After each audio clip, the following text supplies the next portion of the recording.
Hi, I'm Dr. Tabitha, the Gutsy Gynecologist. I'm a triple board certified OBGYN and functional medicine physician. I've embraced the world of functional medicine and wellness through my own personal health journey, and I'm super excited to share my wisdom and unique perspective as it pertains to women's health. After caring for thousands of women, I've come to realize that your gut health determines your gyne health and your overall health. And it's a super gutsy thing for me to go against conventional gynecology practice to bring you the truth. No more Band-Aid medicine, ladies. We're talking root cause resolution on this show.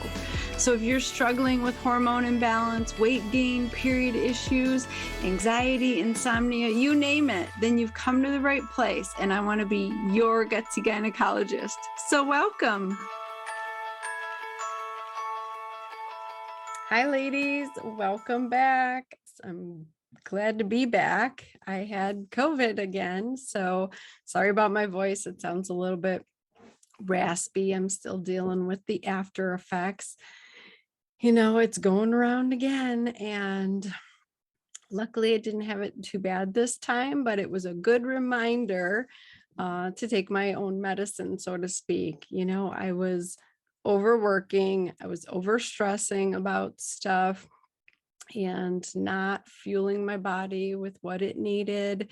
And that was what happened. So it was a good reminder to check myself, reset boundaries on my work and on my stress, to start journaling again, and to get out and be walking every day and do my meditation. Like, everything kind of fell off the wagon over the past few weeks with traveling and taking on new responsibilities and different things that were going on. And that's what happened. So it's always a good reminder, do your self-care routines, right, ladies? So take it from me. It's so important to just keep those daily self-care routines and not let them fall by the wayside, because you'll end up sick like I was. So anyway, today I want to talk about what is PCOS, Polycystic Ovarian Syndrome.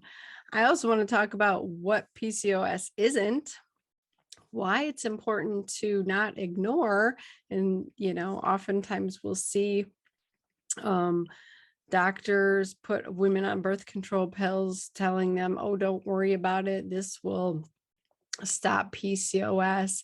And then they try and go and get pregnant 5 or 10 years later, and then they have to deal with it. So I really want you to not go down that pathway. So we're going to talk about that, and we're going to talk about how to treat PCOS naturally.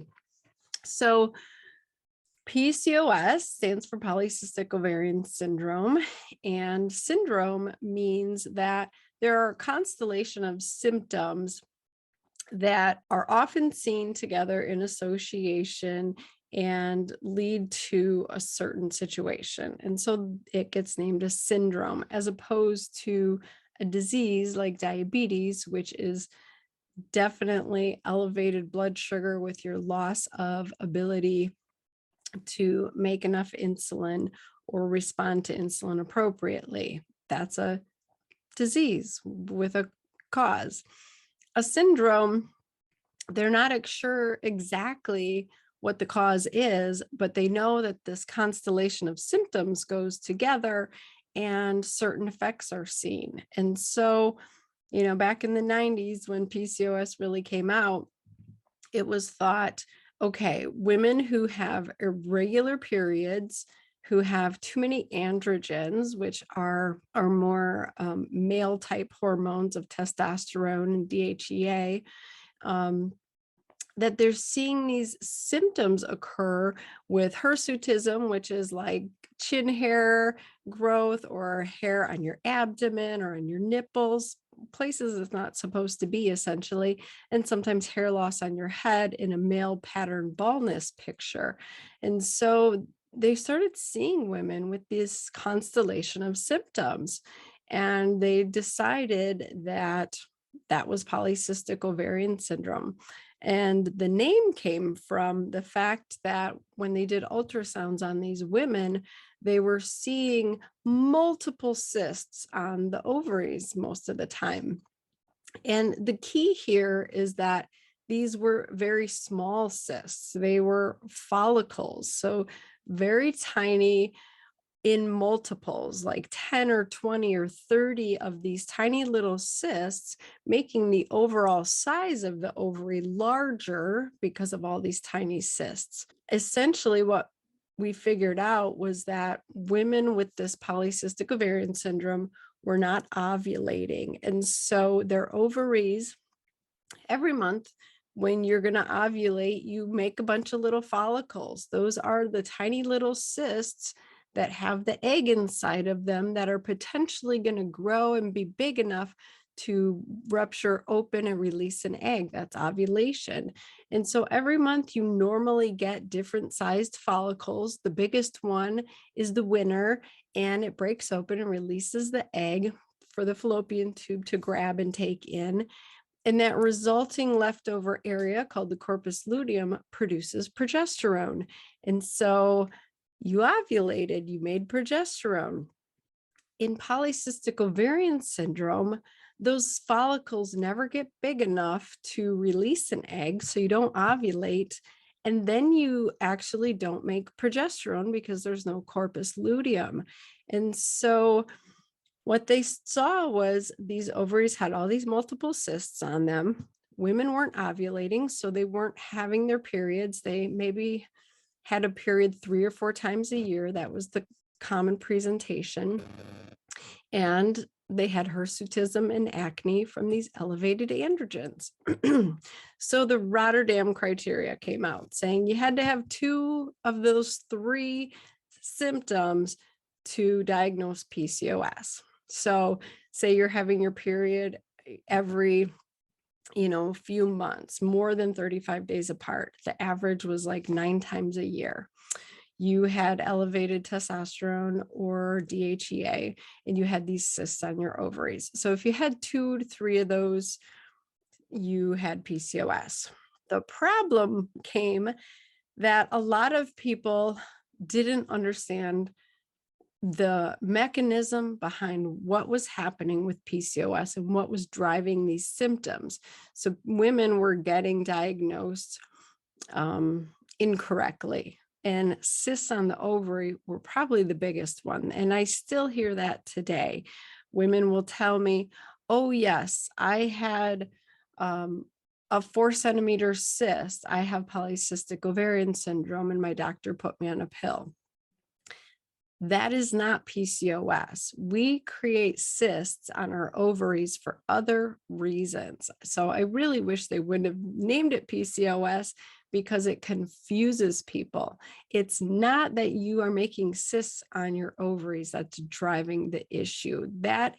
Those tiny little follicles are there because of hormone imbalances, which I'm going to explain. So if you have a bigger cyst, usually it's over 2 centimeters, or you get these repeated cysts, that's probably not PCOS. Those are termed functional cysts, corpus luteum cysts, hemorrhagic cysts, dermoids, endometriomas, cystadenomas, and then there's obviously malignancy, which is a whole different ballgame. But you make cysts every month, like I said, when you do ovulate. And sometimes that leftover area can turn into a cyst and fill up with fluid. That's a corpus luteum cyst. You can get fluid-filled cysts on top of the ovaries. Those are adenomas. You can bleed into that corpus luteum area. That's called a hemorrhagic cyst. You can have endometriosis and get endometriomas, which are filled with a brown liquid substance. It looks like liquid chocolate. Those are endometriomas. So those are different cysts, and they have nothing to do with PCOS. So please make sure that if you are getting the diagnosis, that it's actually the correct diagnosis. The second part of it, the androgens, so testosterone and DHEA, you don't always have to have grossly elevated hormone levels. So I'll often see women who seem to fit this picture of PCOS. They have acne, they have hirsutism, they're only having their period a couple times a year, but because their total testosterone wasn't elevated, they get dismissed and they're told that's not an issue. But androgens are very complex. Not only are they made in the ovary, they're also made in the adrenal glands. And so you have DHEA, which comes from both the ovaries and the adrenal glands, that can get converted into testosterone. Testosterone gets converted into DHT, which is a very potent androgenic form. And that's the kind that you really don't want, because that usually causes acne and abnormal hair growth and scalp hair loss. It can deepen the voice, cause your clitoris to become enlarged, all these things. But it's not only about the total testosterone or the total DHEA, because our hormones, they get bound to proteins and they get carried around our body connected to these proteins. And as long as they're connected to those proteins, they're not available to bind to a receptor on a cell and send the signal. And so if you have a lot of sex hormone binding globulin around, or albumin, those hormones will bind to that and not be available to send the signal. So it's really important to know what your free available testosterone is, because I've seen women with normal total testosterones, but because their sex hormone binding globulin is so low, they have a ton of free available testosterone to bind to receptors and cause all these symptoms. So there's definitely multiple pieces to the puzzle. You need to know, what is your sex hormone binding globulin? What is your free available testosterone? What is your DHEAS, meaning sulfated version level, all of those. So the missing piece of the puzzle is that the Rotterdam criteria does not address the metabolic issue of PCOS. At the core, PCOS is an issue with insulin resistance and blood sugar elevation. So what we see is this, vicious cycle that women get stuck in. And we don't know what came first, the elevated androgens or the insulin resistance, but we know that the two drive this cycle to continue and to worsen. So in your brain, you have the hypothalamus, which secretes gonadotropin releasing hormone, GnRH. That talks to the pituitary gland and tells it to produce FSH or LH. Those hormones talk to the ovaries and tell it to produce estrogen or progesterone. And what we see is that in PCOS, you get too much gonadotropin releasing hormone, which causes too much luteinizing hormone, which causes lower estrogen and no ovulation. So when you don't ovulate, then you don't get the progesterone, and that low progesterone continues that cycle. The other piece of it is that you make too much testosterone in your ovary. So the low progesterone goes back and tells gonadotropin releasing hormone to release some more, and you get stuck in this vicious cycle of anovulation, or not ovulating, not making progesterone. So you have a sex hormone imbalance of too much testosterone, not enough progesterone. And then you pull into the picture this insulin resistance issue. So insulin normally is made in the pancreas and pushed out every time there's sugar in the bloodstream that needs to be taken up. So when you eat a meal of almost any kind, you're going to elevate your blood sugar.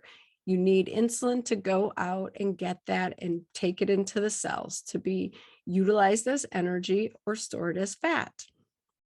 What happens when you eat all of the time is that you are making insulin more and more and more, and your cells stop listening to the signal. They get really tired of insulin knocking on the door all the time, asking them to take in the blood sugar. So you get this insulin resistance at the cellular level. So what happens is your pancreas has to make more insulin to send the same signal. It's like it's yelling.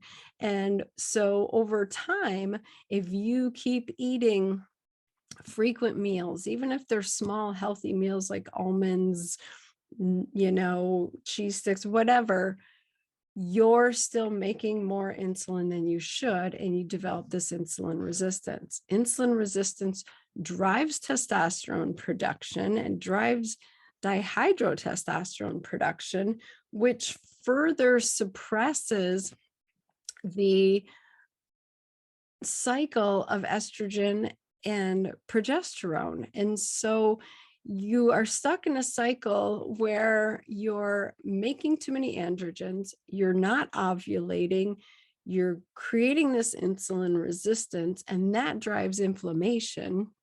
And so all of this is happening at the level of the ovary, and the ovary is inflamed. It can't function. And then your mitochondria, which are the little powerhouses inside your cells of your ovaries, they downregulate and they no longer want to produce energy. They go in defense mode. And so then your egg quality starts to diminish and your anti-Müllerian hormone level starts to diminish.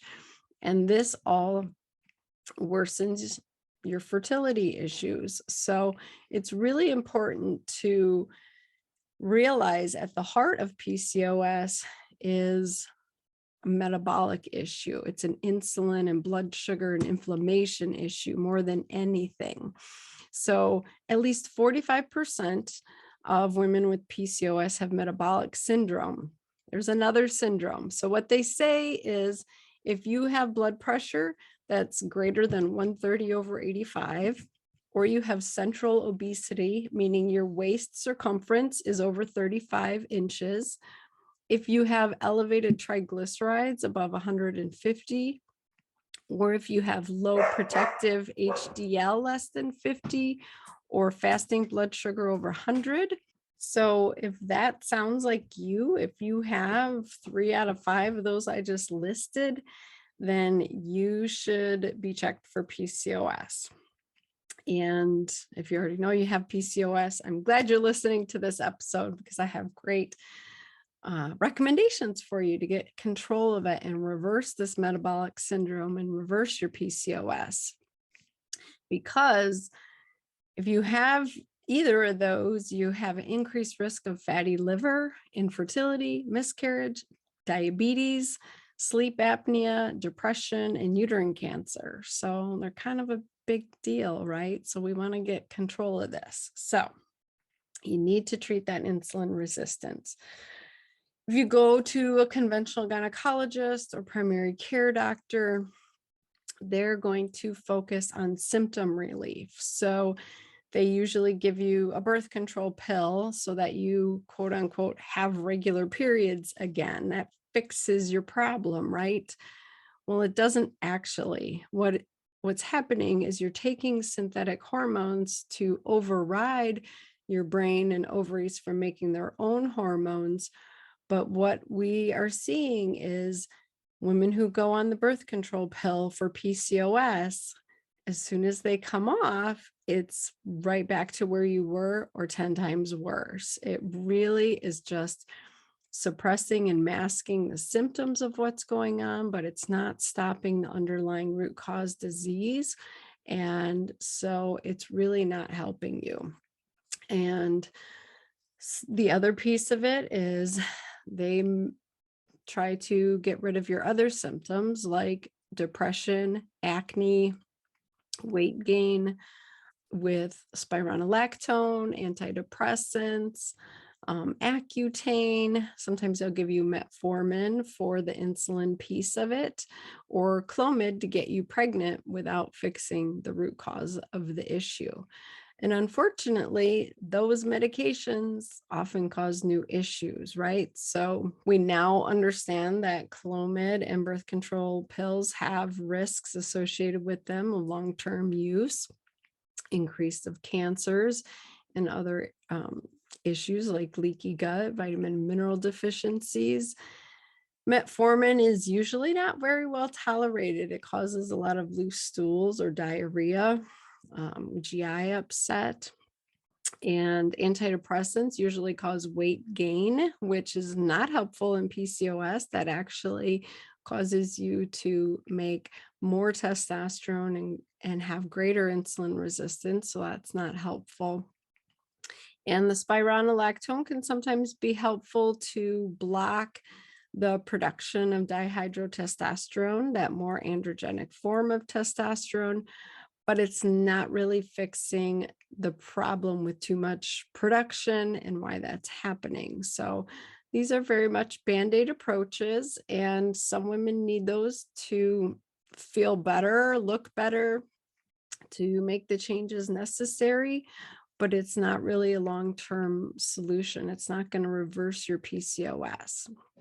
So what I talk about is it's really important with what and when you're eating. So it's really common for women with PCOS to not actually have an appetite, and to not feel like eating full-size meals. They often are in a dysfunctional eating pattern because they not only develop insulin resistance, but they get this resulting hypoglycemia. So your blood sugar can drop lower than a lot of people because you have to make extra insulin, because like I said, those cells don't hear the insulin signals. So you make extra insulin, and then all that extra insulin floods your system, and it can drop your blood sugar too low.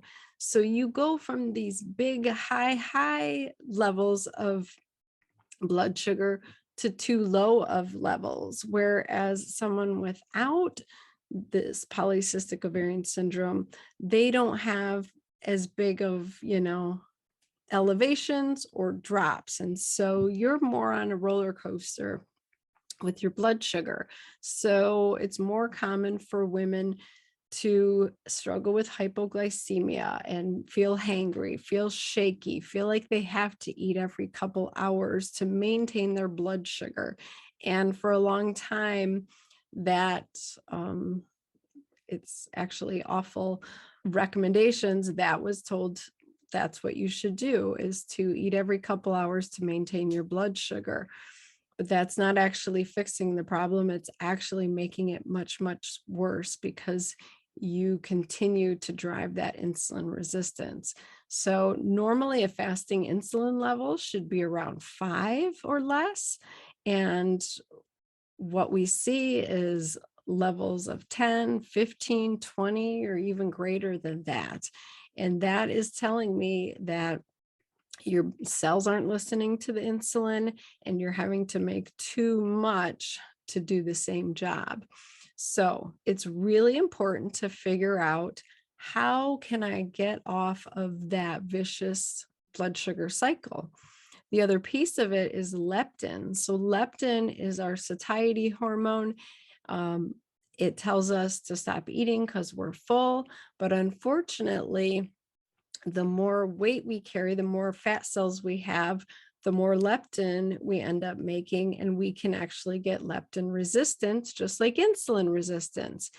And we stop feeling satisfied or full. So a lot of women will get stuck in this situation of never feeling full or satisfied, continuing to have cravings and continuing to overeat because they're not feeling full. So if you're not eating healthy food, which is often the case with these cravings because you're craving immediate blood sugar relief, so simple carbohydrates, processed foods, things like that are very high in carbohydrates to give you relief, that's driving the process and making it worse. And those don't actually have a lot of nutritional value. They don't have a lot of protein or healthy fats or vitamins or minerals. And so your body never feels satisfied, and that further drives the leptin resistance. So you're stuck in this vicious cycle. What do? You literally need to do time restricted feeding, and that can start with just getting rid of your snacks, really focusing on eating 3 nutrient dense meals a day. And that means getting 30 or 40 grams of protein in that meal, getting probably 30 or 40% of healthy fats like grass-fed butter or ghee, olives, olive oil, avocados, eggs, all these good healthy fats, along with lean, clean proteins, grass-fed beef, free-range chicken, that type of thing, and minimal carbohydrates. They should be actually from vegetables. You should have a lot of fiber in your carbohydrates because that causes your blood sugar to not be so elevated. It's the simple carbohydrates that elevate your blood sugar, like plain white rice, bread, pasta, things like that. So stay away from the white foods. And if you can really figure out how to get 3 nutrient dense meals a day and stop eating snacks during the day, that's step 1. Step 2 is to get into a time restricted window. So stop eating at least 3 hours before bedtime. I would say most of us want to snack between dinner and bedtime, and that drives major insulin resistance. And drinking alcohol, it all gets metabolized into sugar. So really refrain from drinking and eating after dinner. So if you can go from dinner until breakfast the next morning, you're on the right track. And intermittent fasting and time restricted feeding is a practice that you need to learn how to do. You can't just wake up one day and do a 16-hour fast necessarily, especially if you have metabolic issues like PCOS. So it's something you work at, and you get to that level by small incremental changes over time. So you get rid of the snacks, you eat the healthier meals, then you shrink your eating window to 10 hours and then to 8 hours. And then you can eventually start to go for the longer fasts if that's the direction you want to go in. But that will improve the sensitivity at the cellular level. So it's super important.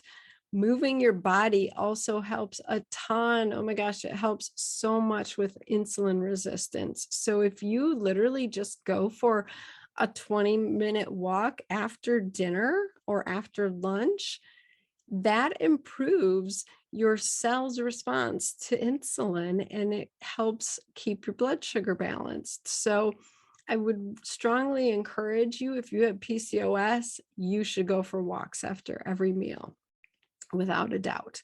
And it doesn't have to be power walking. It's literally just going outside and walking for 20 or 30 minutes.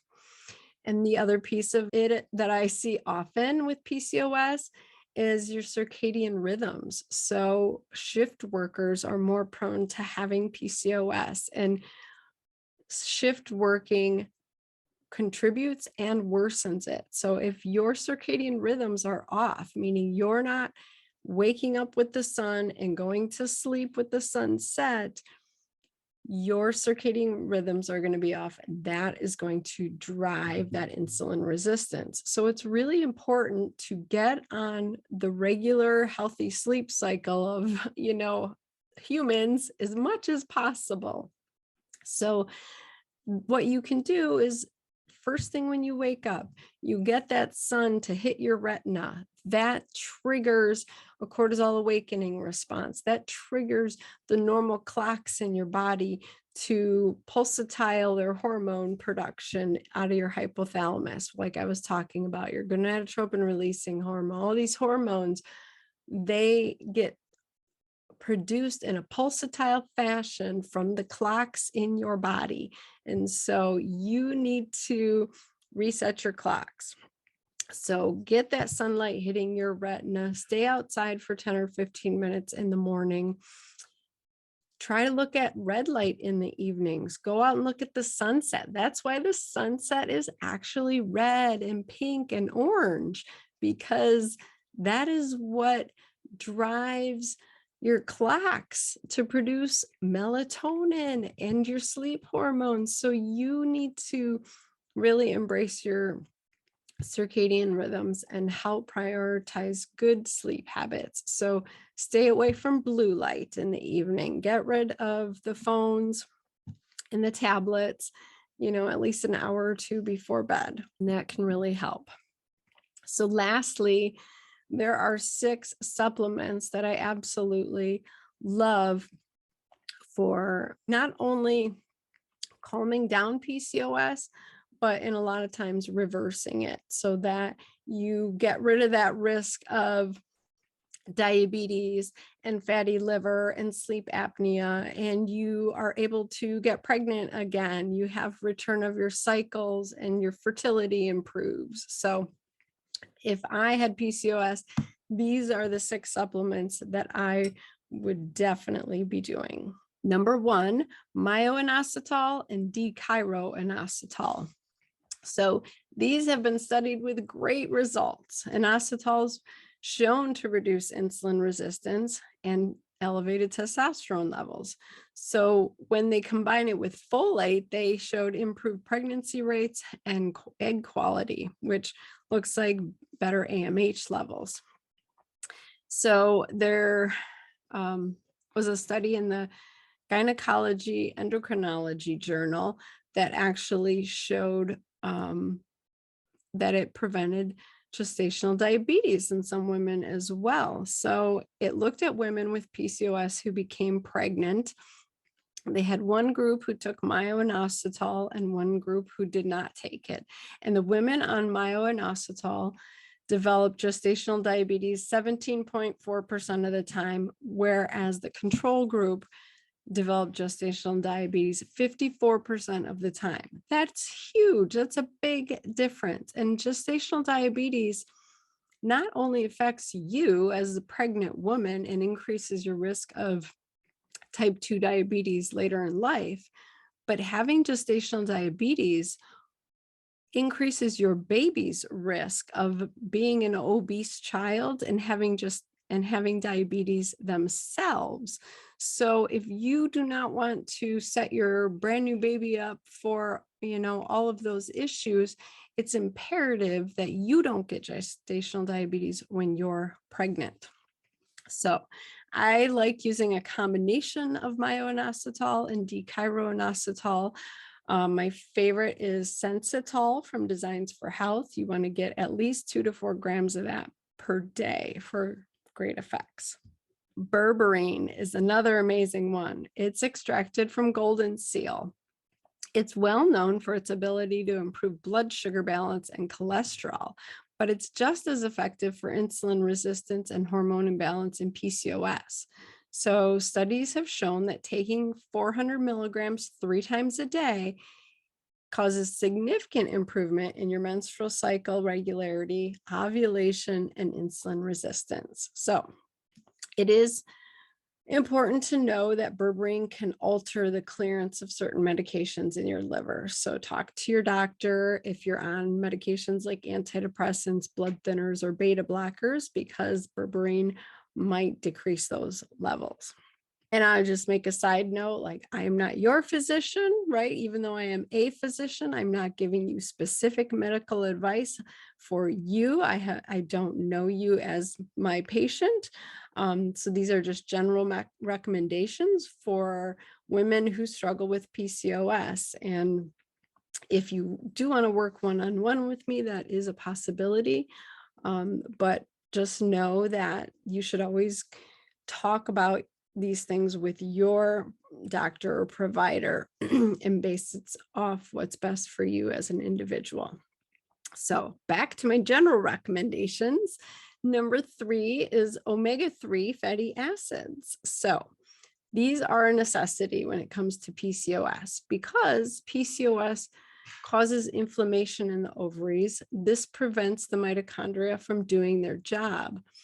Omega-3s are anti-inflammatory, so they counteract the inflammatory process that is destroying your egg quality and the ovary's ability to ovulate and make progesterone. Omega-3s also help regulate insulin and leptin levels, which decreases your resistance. So once your cells are no longer resistant, you can start to lose weight. This improvement in insulin and leptin sensitivity and resulting weight loss then lowers your testosterone production, which decreases your hirsutism and acne, and often balances out your estrogen and progesterone. So then you ovulate and have regular periods. It's pretty awesome. So my Omega Lift is a great way to get your EPA, DHA needs. I would say in general, most people need about 1 capsule a day, but if you have PCOS, I recommend 2 capsules daily or even 2 capsules twice daily, depending on how much inflammation you have going on in your body, what else is going on with you particularly, right? And this is a really important thing to note. Like, you want to make sure you're taking a high quality supplement that's been third-party tested and make sure there's no contaminants, especially omega-3s. They can be contaminated with heavy metals like mercury from fish. So my Omega Lift is sourced from waters off the Chilean coast. As the world's least industrialized coastline, these cold, fresh waters provide the cleanest, most sustainable source of fish in the world. So I'm confident recommending my Omega Lift to you. And I can't say that about most of the omega-3 supplements. So I just want you to know that. So number 4 is vitamin D3. So many of us are deficient in vitamin D. Where I live in Michigan, it's super common to see blood levels as low as, 15, 20, maybe 30. Optimal levels are like 60 to 80. So vitamin D deficiency exacerbates many conditions, and PCOS is definitely one of them. Not only does it contribute to PCOS, but the lower your D level, the worse your symptoms seem to be. Vitamin D is needed for blood sugar control, which is the main driver of PCOS, like we've been talking about. So supplementing with vitamin D improves ovarian reserves, seen with higher AMH levels and overall better fertility. So even if you aren't deficient in vitamin D, these improvements in PCOS have been seen. So I would say get your levels tested. If you're above 50, then you probably only need 2,000 IUs a day to get this benefit for this PCOS.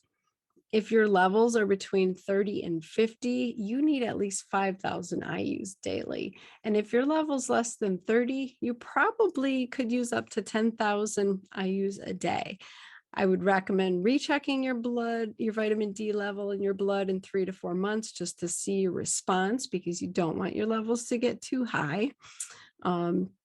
But that would be my generalized recommendation. So you need to speak to your doctor specifically about what exactly is a good dose for you. But in general, the studies show taking at least 2,000 IUs a day has been beneficial. And I love my D3K2 Lift because it's a tasteless liquid. You just drop like 2 to 10 drops in your mouth and you're good to go, because it gets absorbed right in your bloodstream. It's a full dose. You're not relying on your gut for absorption. So this is fabulous. Everybody needs vitamin D. And we've come to learn that through the pandemic, right? Okay, number 5, NAC. N-acetylcysteine is naturally made in our bodies and gets converted into glutathione, our major antioxidant that goes around and cleans house. It removes old and damaged cells and DNA, so those cells don't go rogue and grow into tumors, right? But you can take NAC. You can supplement this antioxidant in your body. And studies have shown that NAC improves insulin resistance, it reduces testosterone levels, and therefore causes less hirsutism in PCOS. So in one study, NAC was actually comparable to metformin, the diabetes drug that's often given for PCOS. So NAC was comparable to that in lowering insulin and androgens and improving your menstrual cycles. So that's pretty awesome because a lot of women don't tolerate metformin, like I mentioned, because of the GI upset, the loose stools, the gas, the bloating, the diarrhea, the nausea. So I recommend you take like 600 milligrams of NAC 3 times a day. Do this for at least 6 months and you're going to see some major improvements. And why not do that, right? That's a no-brainer as compared to taking metformin. And last but not least, number 6, saw palmetto. Saw palmetto is an herb with strong anti-androgen abilities, meaning it reduces testosterone levels. High testosterone is what causes the hirsutism and acne and PCOS. So with that in mind, I created Beauty Lift. It's an awesome supplement. It's got saw palmetto and stinging nettle to decrease your testosterone and dihydrotestosterone production, but it also has biotin and vitamin A, which are super necessary for healthy skin and hair. So I love Beauty Lift for combating the physical manifestations of PCOS. So that rounds out my 6 favorite supplements for tackling and reversing PCOS. If you start using these supplements, you get serious about what and when you're eating, and you move your body every day, you will break this vicious cycle that you're in. It's pretty amazing to see women's insulin resistance reverse. The cells start to become sensitive to insulin again.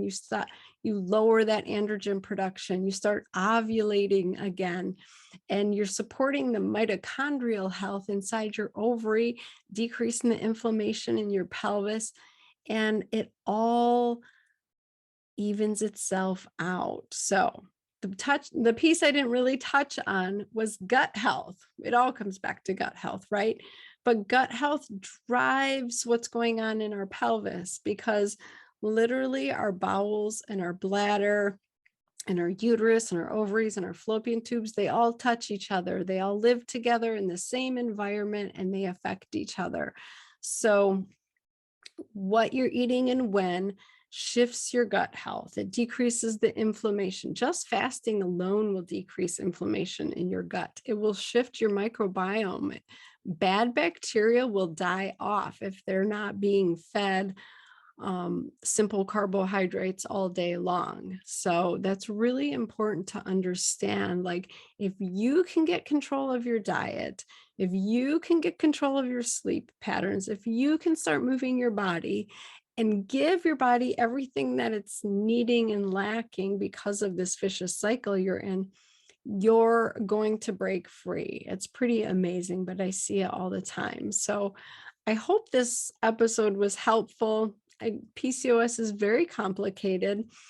At the heart of it, it's a metabolic syndrome with inflammation and hormone imbalance, but it can all be reversed and balanced out. And taking synthetic hormones and medications to cover up the symptoms does not actually fix the problem. So I hope that you've seen the light a little bit and feel encouraged that maybe you can try a few of these things and get on the right track. So if you feel like you want to work with me one-on-one to tackle this, you can always reach out to me at drtabitha.com. It's DRTABATHA. It's 3 A's, no I's. But like I said, try this regimen and see how you do. I think you'll be very surprised. So if you found value in this, I hope that you'll hit the subscribe button so iTunes know that this is the kind of stuff you want to listen to, right? Shoot me a 5-star review, send me your feedback, tell me what else you want to listen to. And more importantly, like, if you thought of any woman in your life while you were listening to this that also needs to listen to this, please send it their way. Share that with them. If you share it and put it on Instagram, I'll send you a gift, because it's a sisterhood. We need to support each other and lift each other up, right? So that is what it's all about. So I hope you got some great information from this, and I will see you next week. Go have a kick-ass week, ladies.